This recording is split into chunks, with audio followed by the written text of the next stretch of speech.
You're listening to the Angela Henderson Online Business Show, episode 461.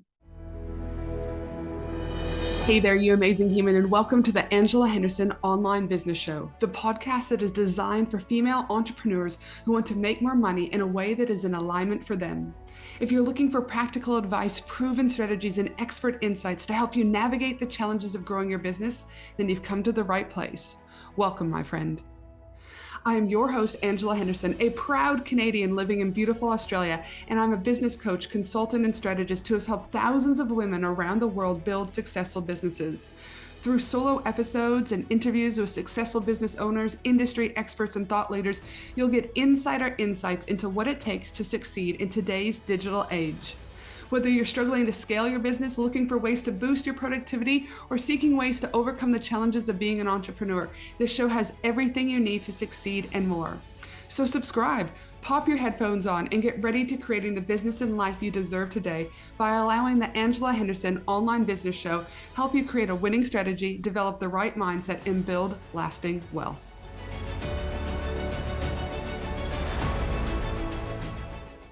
What do you do when everything in your business looks fine on the outside, but inside something feels off? What do you do when the strategy stops working, the passion dries up, the alignment disappears, and the only thing you know for sure is you can't keep going the way you're going? Hey there, everyone. It's obviously just Ange here, and welcome back to another awesome podcast episode with me, your host, business consultant, speaker, and podcaster. And today we're going to be talking about how to pivot with confidence when things fall apart. And I'm joined by someone who has walked this path in a big way, the incredible Kady O'Connell. Kady built her first business the traditional way: big teams, big overheads, big pressure, and massive external success. She launched over 100 brands worldwide, led campaigns for ASX-listed companies, and lived the do more, push harder, scale bigger model. But behind the scenes, Kady realized the real secret to a thriving business was not more hustle, but in fact, it was more alignment. And now today, Kady helps women simplify their business model, build magnetic brands, and step into the version of themselves they've been hiding, all while creating the income and impact they desire. In this episode, we're diving into the early signs that someone is no longer in alignment, the cost of ignoring these signs, how to make big decisions when everything feels shaky, how to trust yourself in the middle of a pivot, and how to rebuild self-trust after a season that breaks you open. If you're in a crossroads moment, if you're questioning your direction, if you feel like something is falling apart, so something else can fall into place, this episode is for you. So let's dive in. Hey, welcome to the show, Kady. Hey, Ange, thank you so much for having me. Oh my goodness, I'm super excited to have you on the podcast today. It's always funny, we are 15 minutes late, you could say, from hitting record because we've been chatting away. And that's what I love about meeting new people. You and I have only just recently become familiar with each other when we were invited to a 7-figure business lunch. And I saw you across the room and I was like, there's something about that lady's energy. I've got to connect. And then we connected. And I was like, you got to come on the podcast. So I'm thrilled that you are here today. Oh, that's so nice to say. Thank you so much. And I'm same as you. I just look at the stuff that you're doing and I'm like, wow, it's incredible. So thanks for having me. Gosh, no, so excited. Now, today we're talking about pivoting in business. So I want to start because I know you are a bold, fierce leader. That's how I interpret you. Amazing human, kind spirit, etc. But there are times in business and life when we've got to make a pivot. So just to start out, because this is what our whole conversation is going to be about today, can you share with us a time when you needed to pivot in your business, just to give us some context? Yeah, absolutely. So I think the biggest one that comes to mind is really around like pivoting from my agency to more of like a personal brand, like speaker, teacher, that type of thing. And it really culminated with just having kids. That was kind of really the trigger for me. So I had my daughter, and I was never like the maternal type, I was never one of those people that were like, couldn't wait to have kids and whatnot. Like I was very much like, how soon can I get back to work after kids? Yeah. Like I went into labor early and I was still like doing handover loom videos to my team, being like, so that was kind of what I was like. And so then it kind of really like knocked the wind out of my sails to just really realize like, wow, how obsessed I was like with this little human that came along, and how much it changed me. And I know everyone says that, but I just really didn't think it would. Yes. And it just did. And I just no longer wanted to be going into the office all the time and like all these things, like going to events all the time, whatever. And So that started the shift where I was like, okay, how can I consolidate and simplify? But it was still the same agency. It wasn't completely changing. It was just like, let's consolidate, let's simplify. Like I let go of some team members, I made things a lot simpler. And then we decided to move to the Sunshine Coast. So that had always been a dream. And I think I was very naive making that decision because like all of the business that I had and all the work that I had came from like networking and referrals. And I Mm, think moving, I was like, I'll just fly back like once a month so I can kind of keep that going. But mm, then literally the day that I arrived in the Sunshine Coast, which was when it was Elsie, my eldest, was 10 months old. mm-hmm. And that same day, I'd just driven from Sydney to Sunshine Coast, like boxes everywhere. I was like, oh my God, have I made the right decision? Like, this is Oh, wild. So much change is happening.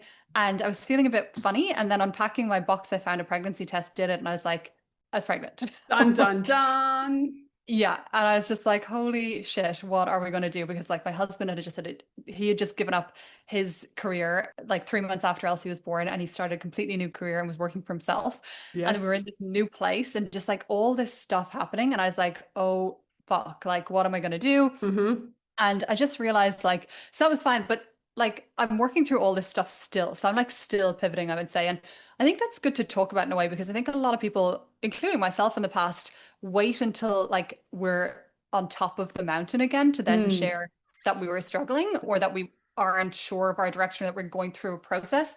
And it's like rather than sharing the things that are happening in the moment. And I think there's a lot of beauty to be shared from just the raw realness of like what's actually 100%. unraveling. And so it's still unraveling for me, but I went in, well, when I was pregnant, I was like, okay, I need to make sure I've got like enough income coming in so I can take maternity leave, all that. And I actually, so instead of like slowing down when I was pregnant, I like went really hard Mm-hmm. to like change direction and like scale the agency and like all of this stuff because that was just, I don't know, that was just like my go-to reaction. And it was so I was trying to do it for all the wrong reasons. Out of Just alignment. completely out of alignment. It was Mhm. like a means to an end kind of a thing. And because I'm a marketer, it's like, I'm like, well, then I'll just do this. This is the funnel reverse engineer. Do this is what I'll do and bang. Yes. Forgetting that it's not just about the strategy, it's also the alignment and the messaging and I don't mean just messaging as in good copywriting. I mean, is it like from your heart and can people feel the energy behind it? Mm. And so that was a complete, like, that just did not work, even though everything on paper looked great. I was running ads, I was getting great cost per lead, I was getting great calls booked, great cost per call, all that. But then it was like the niche I was going after and just the offer, like people were kind of coming on the calls and I would be dreading getting on a call before the call and I'd be like hoping they didn't show up. And Mm-hmm. then I'd be on the call and I'd be like, oh my God, I don't want to work this person. Yes. Mm-hmm. And like, so anyway, that all just fell apart. And then had my son and I was like, really just like, what do I do next? Because this is not working. I can't do an agency. It's all time for money. It's all deadlines. I cannot like work in that business model. Mm. And so put a lot of thought into like what I wanted to really teach and all the lessons I had learned from over the years, like of scaling other coaches and experts to like growing their brand and helping them really build their name. And I was like, how can I do that for myself and help other people do that? So I created a program. And so for the past year, I've been running like a program, which is so much easier because it's not all time for money and it's not deadlines and I can still share my genius, but in a more simplified way. And Sure. yeah, it's just been a huge shift.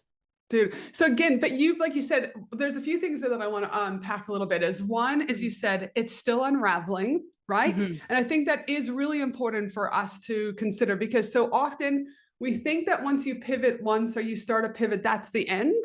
But Yeah. more often than not, I can feel, and funny enough, it's the year of the snake. So they talk often Yeah. about the shedding, right, of the snake 100%. skin. And I feel Yeah. sometimes it's like you started the shed with a pivot, but it wasn't completely finished yet. And it can, and No. that's the thing is too, is like, I think so many of us do run a lot of from masculine energy just because of society naturally. But then we forget that shedding, there's no time frames for when the shedding's completely done. It might, some people can shed things and pivot really quickly, 2 to 3 months, even weeks sometimes, where other people, that journey can be 2 or 3 years. And again, there's no Absolutely. wrong or right way. So first, I think that's a really cool thing that we got to talk about.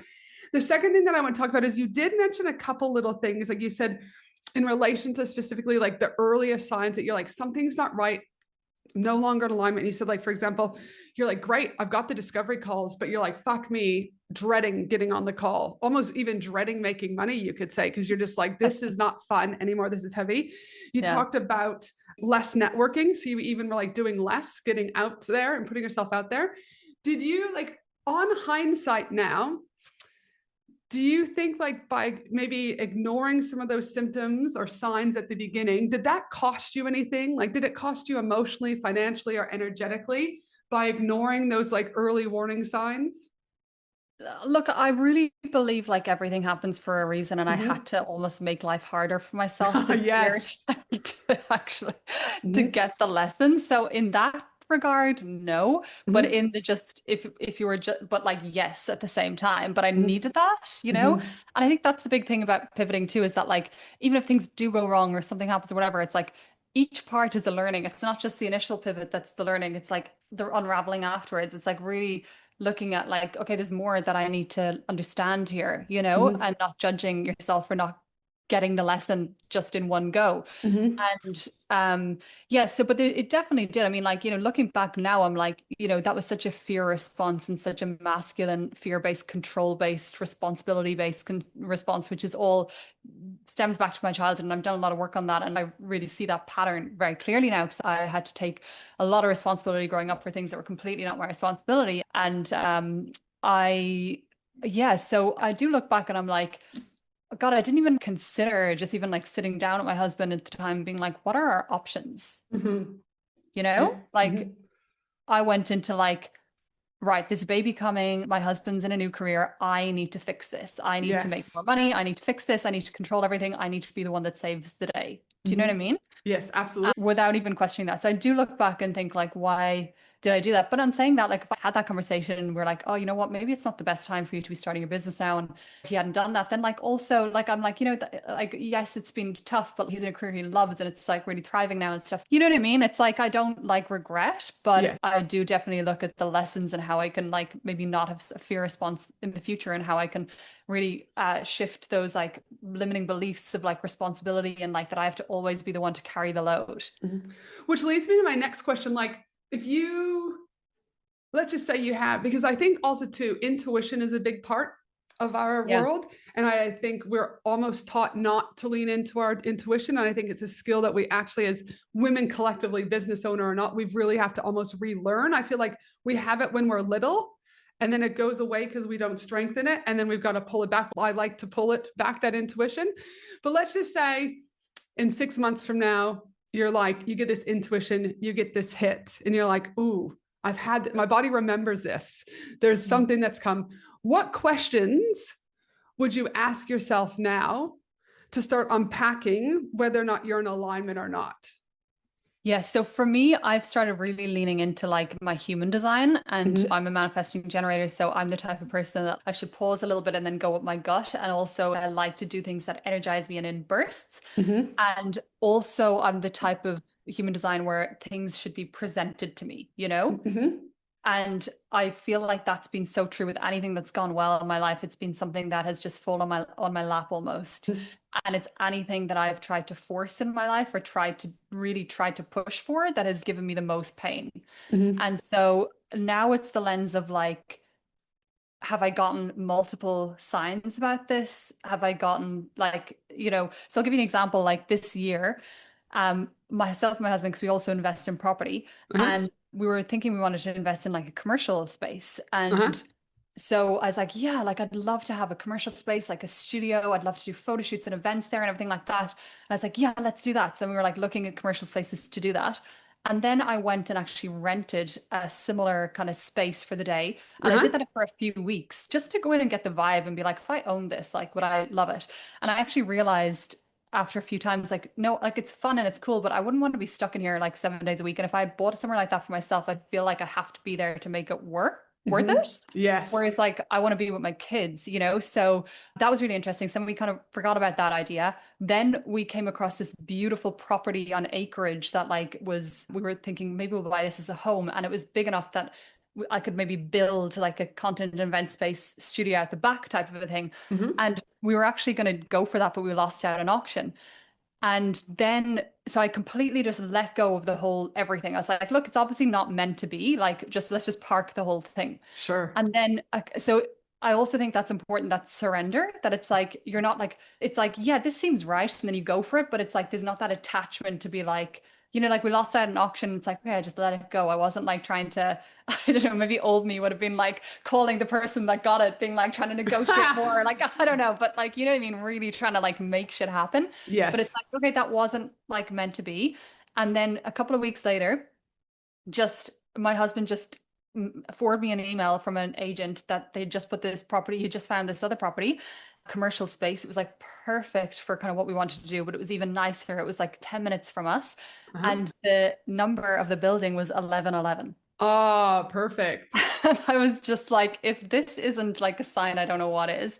And then it was also, the road was called Bartlett Road. And I was like, Diary of a CEO, Stephen Bartlett, like, this is what we want to build. And then, so it's like, okay, this looks really cool. But then we needed a partner to go in on it with us. So we reached out to someone that we thought might, but I was like very also unlikely that he will. Anyway, he came back and he was like, look, I'm interested in the commercial side, but maybe not the studio. So I was like, okay, well, maybe we just get it with him and see if we can do the studio later. And then I was like, no, you know what? This is something I really feel strongly about. Why not put my best foot forward with this? And so I made a business plan. I like did a lot of work to be like, this is the projected revenue. This is what we could do. Da, da, da, sent it over. Anyway, he got right on board and was so passionate about it. And then So we awesome. yeah, we put an offer on, it got accepted. Like it just, all of this happened within 3 weeks. Mhm. And for me, it's like anything like that that happens so quickly and that everything falls into place. I'm like, this is 100% in alignment. And Mhm. I still don't know, but I also have to lean into the uncertainty of like, I don't know exactly how it's going to work.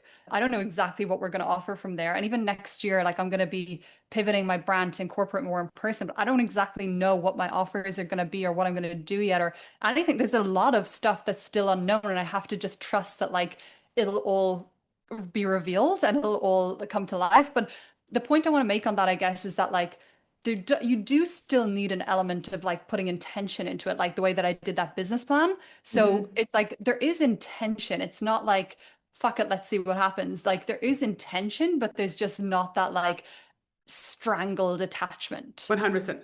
And that I think is so important. And you use the word surrender.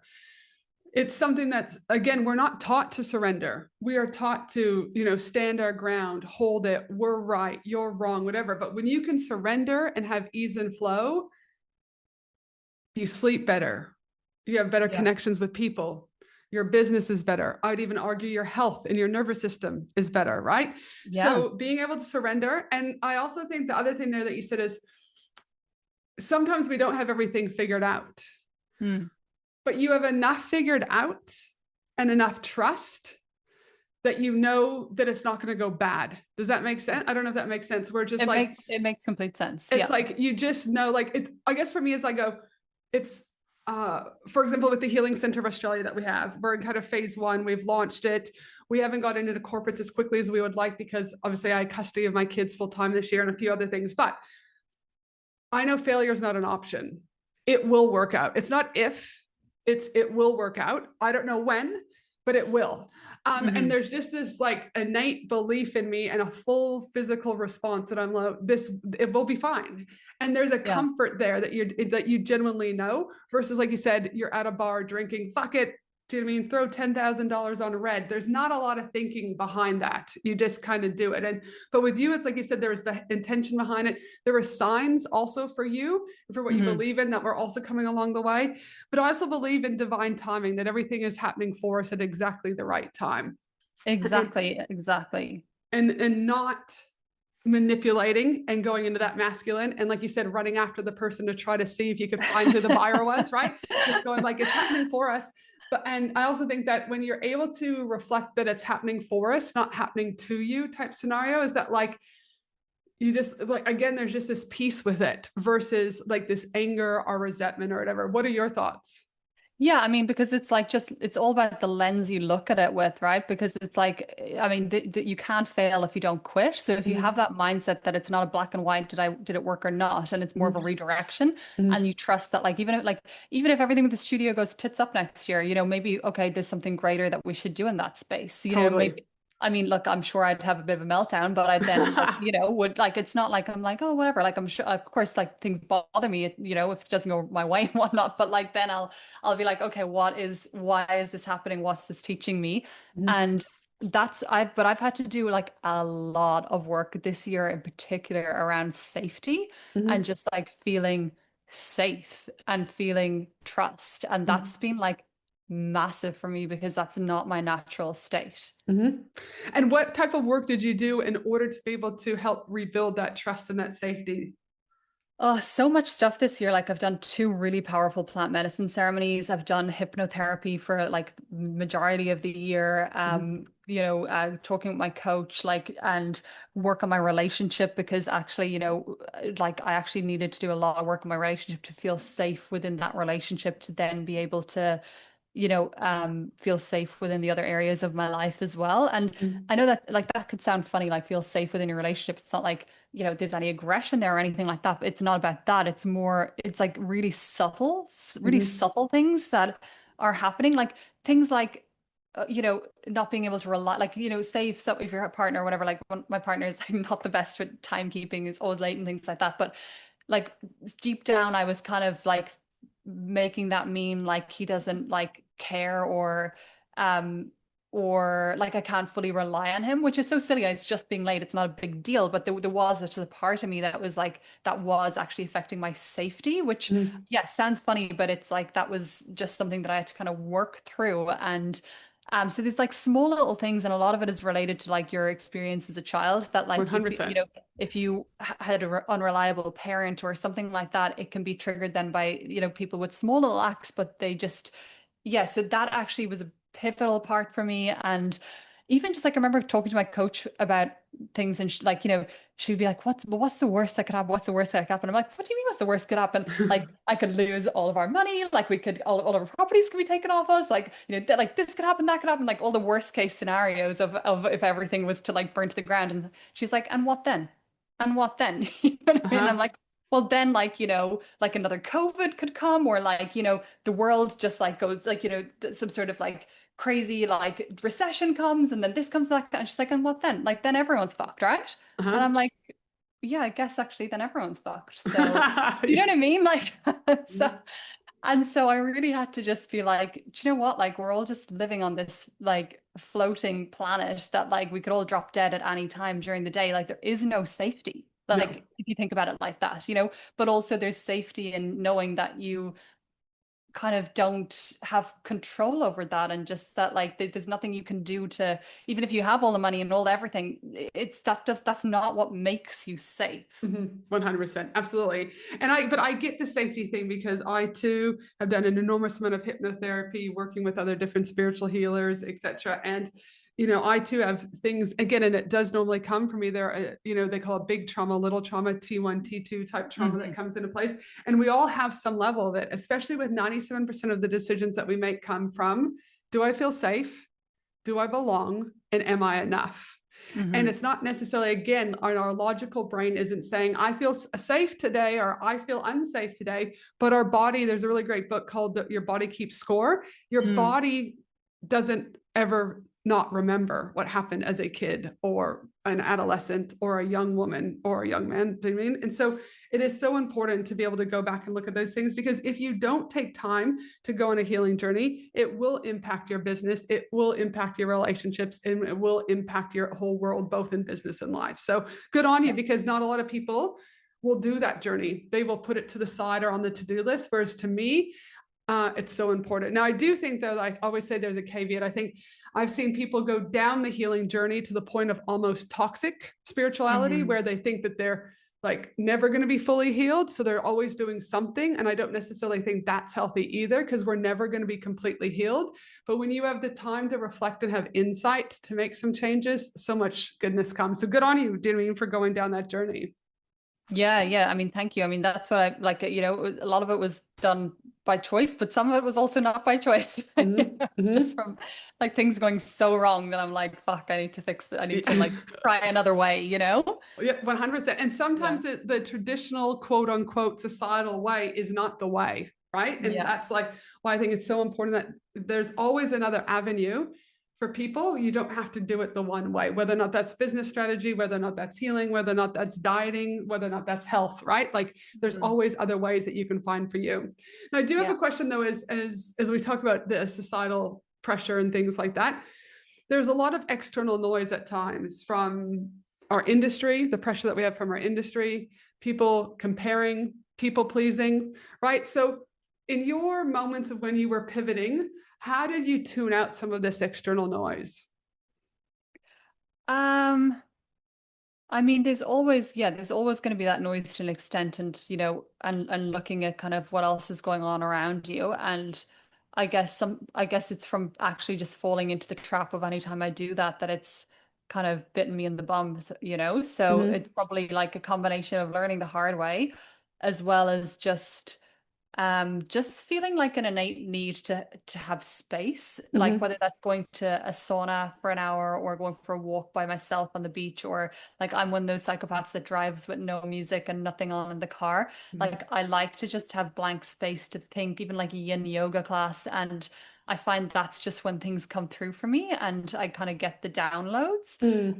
So yeah, I think that's probably the best way for me to like really cut out that external noise, is to really sit with myself and Mm-hmm. to actually have spaciousness. And so often people just fill their lives, cram it full with like you're going from this to that to the other to the other to the other, and not actually, even when you have the downtime or the self-care time, it's like trying to fix something, or like, you're like, I need to like do stretching, or I need to like do some massages to my face to get my face to look good, or like you know what I mean, that's your downtime, you're trying to like marry it up with something productive that's like not work, but it's still something productive. It's not actually just Mm-hmm. rest. You know what I mean? You're Yeah. like, so, or you just zone out and watch like a TV show or whatever. And there's a Mm-hmm. time and a place for that, don't get me wrong, but it's like actually having time with nothing is Mm-hmm. just so good for the soul, and to really allow things to drop in that are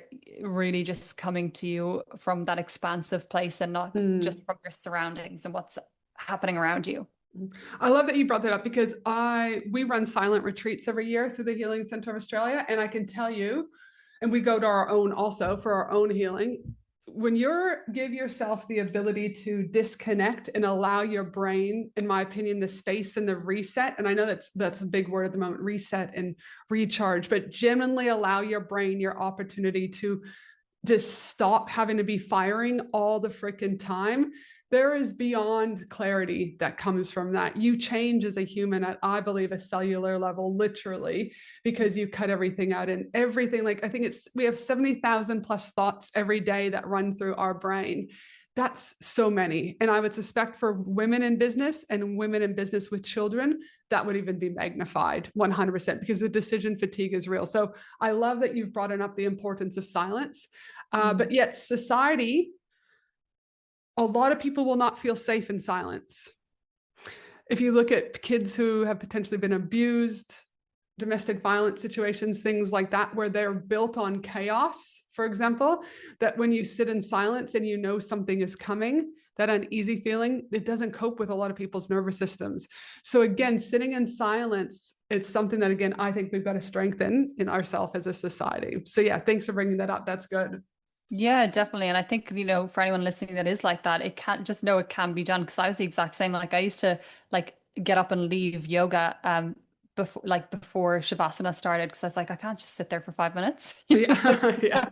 I would leave at the end of the exercises, because I was like, I can't do that. And now that's it's such a 180 to how I am now. So like it definitely, it's something you can change. And it just takes some practice. 100%. And exactly, but it's just like change of business strategy.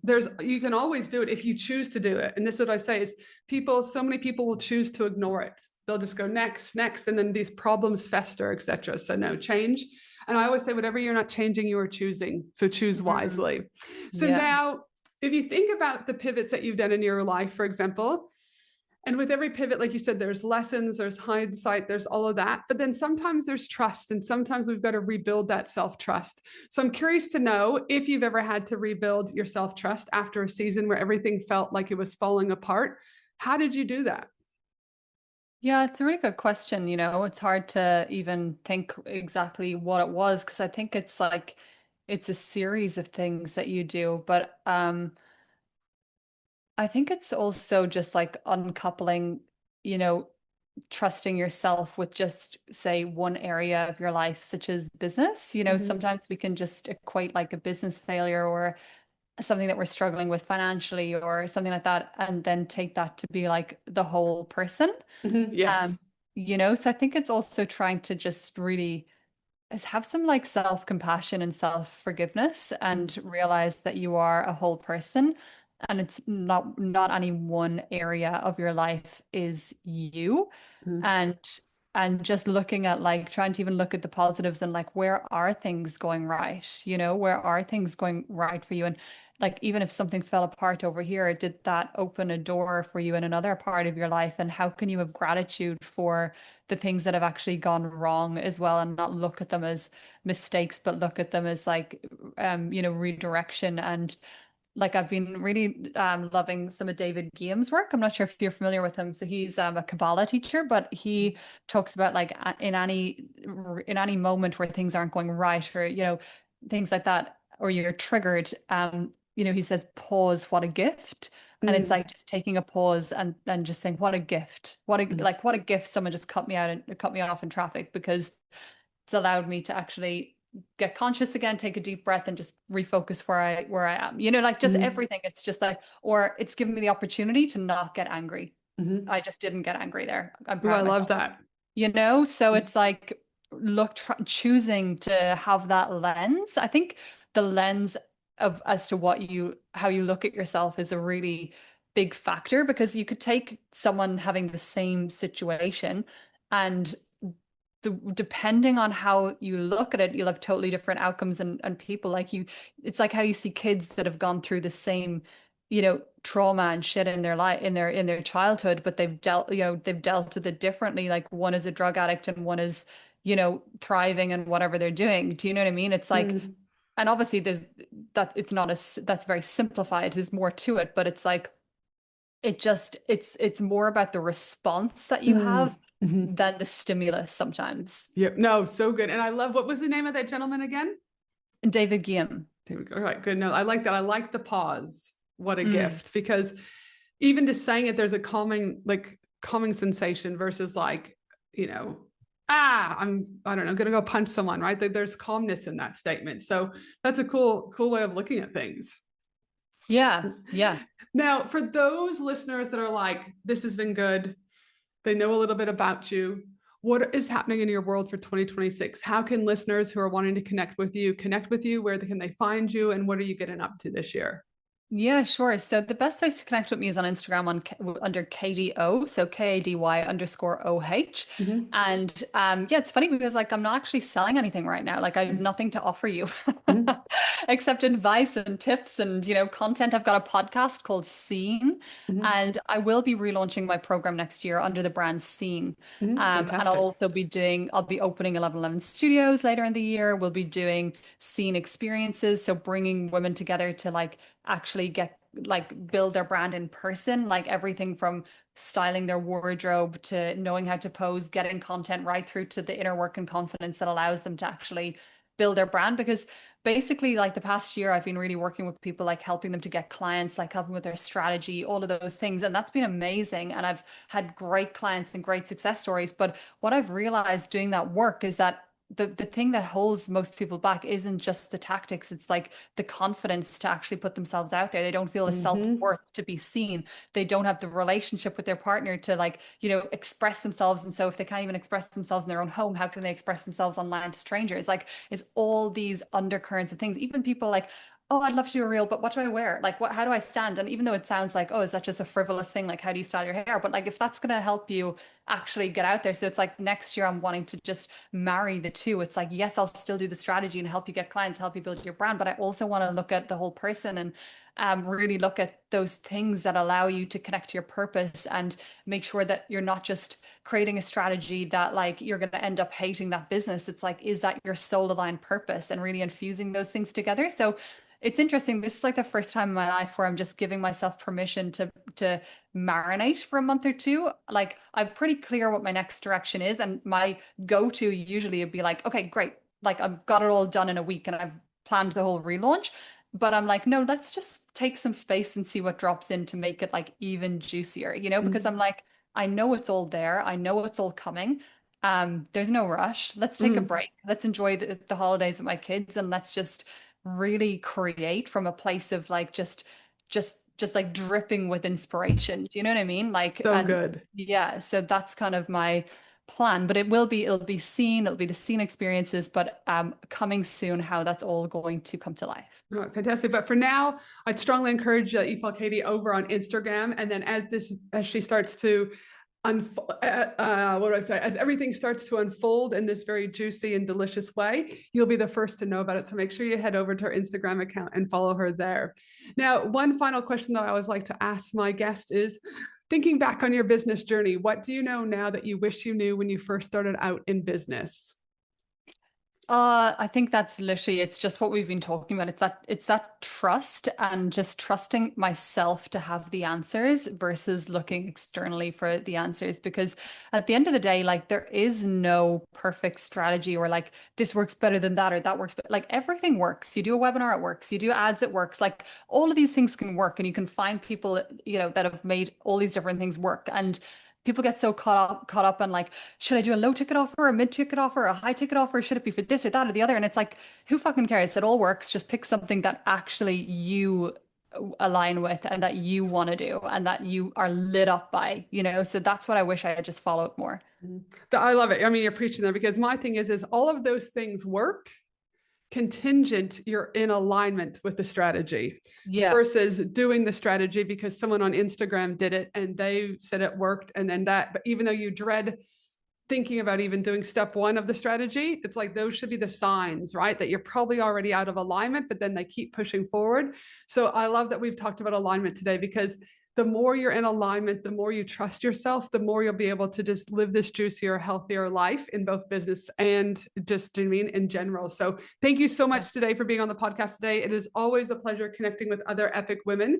So thank you for your awesomeness. And for you, my friend out there listening to the podcast today, I hope you have an amazing day no matter where you are in the world. And I look forward to you joining me again for another awesome episode of the Angela Henderson Online Business Show. Bye for now. Thanks for listening to the Angela Henderson Online Business Show, www.angelahenderson.com.au.